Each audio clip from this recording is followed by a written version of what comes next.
Shame is not guilt's meaner cousin. It's the voice in your head that tells you you are the problem.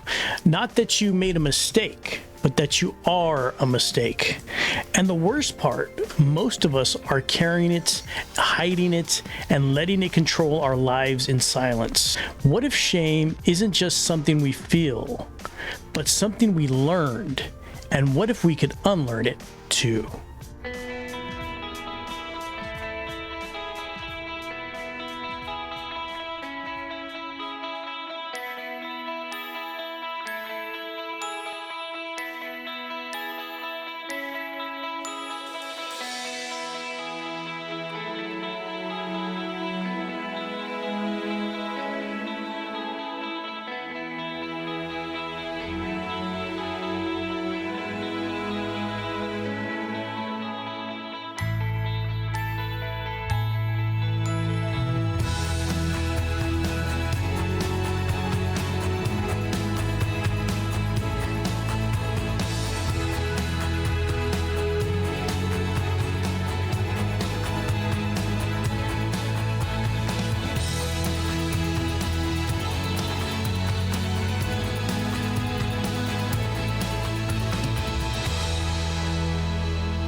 All right, let's learn the difference between guilt and shame. When you do something wrong, you feel guilty right away. You understand that you have a conscience.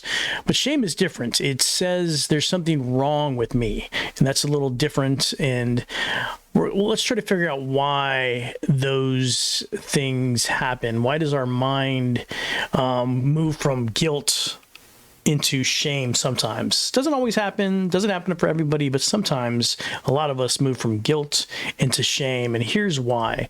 It could be things that are triggered from childhood wounds. It could be the cultural norm. It could be a trauma. It could be maybe a religion that you're involved in.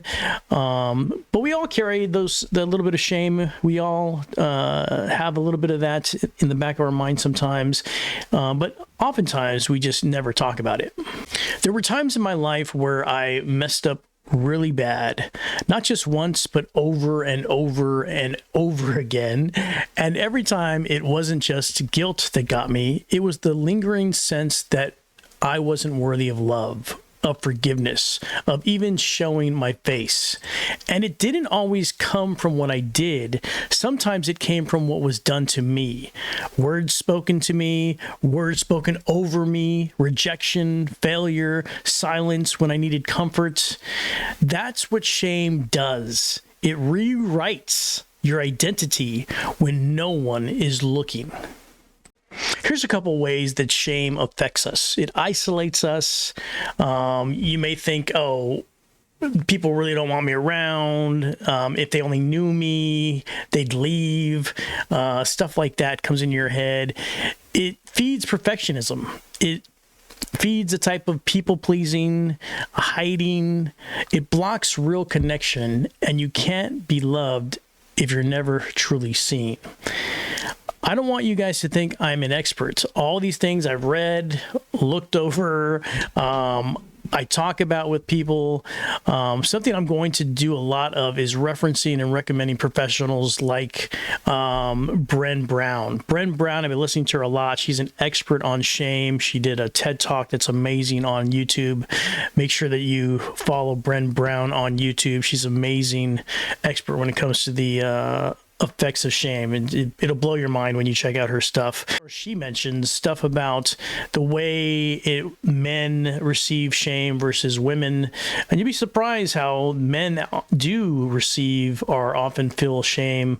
And when she first began her research, I know she emphasized women a lot, but eventually she had a lot of men who loved her work and approached her and asked her to do some studies on men as well, and she did that, and she found some quite interesting facts, and you'll check that out on her YouTube. I'll put the link in the description, but it's quite interesting. Men do often experience shame. Women, you understand shame just because of the fact that a lot of times you're worried about your appearance.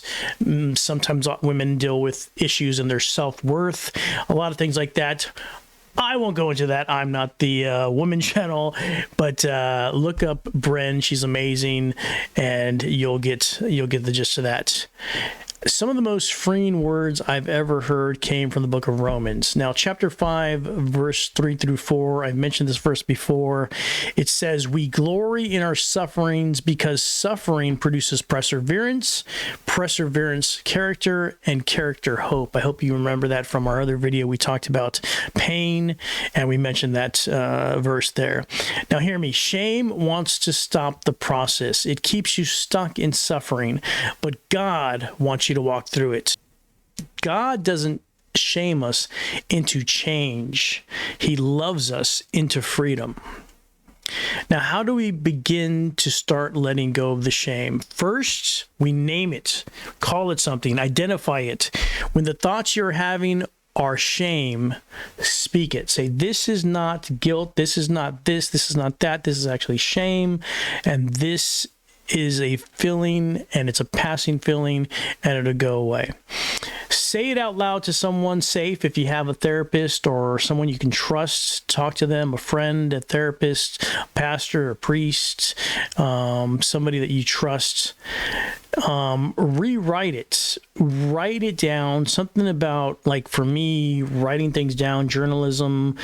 Use that a lot in memorizing stuff, but also just getting your thoughts out, getting them out, especially if you don't have somebody to talk to, writing them out might help as well. Replace the lie with truth. We can actually start to work this out as we write it out, as we think it out, as we talk it out with journalism, with counseling, with community, with prayer. We can begin to work these things out. And the key word there is out, getting it out somehow through things, like I said, journaling, counseling, community, prayer, positive things. That way it doesn't build up and then you react wrong ways. And we talk about that in other shows. If you're feeling shame right now, maybe about something you did or something that was done to you, I want you to know you are not dirty. You are not broken beyond repair. You are not unlovable. You are a human being who deserves to heal. And here's the homework. Write this in the comments. What's something you've been carrying that wasn't yours to carry? I want to invite you to share that. Also share if there is a moment that shame has silenced you. If you want to put that in the comments, if you want to DM me on Instagram as well, if you want to join my Discord and send me a message through Discord or Instagram, that's fine as well. Love to hear your stories, and just to be there. A lot of people don't have anybody to talk to. Here's a source for you. Me, my DM, my Instagram, my Discord. We're building a space where people don't have to fake perfection to be welcomed. I certainly am not perfect. You guys know that. And so don't come here thinking you have to be perfect to be part of this community. You don't. You should know that by now. You'll continue to learn that as you watch me fail, as we watch each other fail, as we learn. And it's just all about learning. Thank you for showing up for this conversation today. If this hit home for you, I want you to know you're not alone and you're not beyond healing. Remember, we're not just talking about life. We're learning how to live it fully, deeply, and together.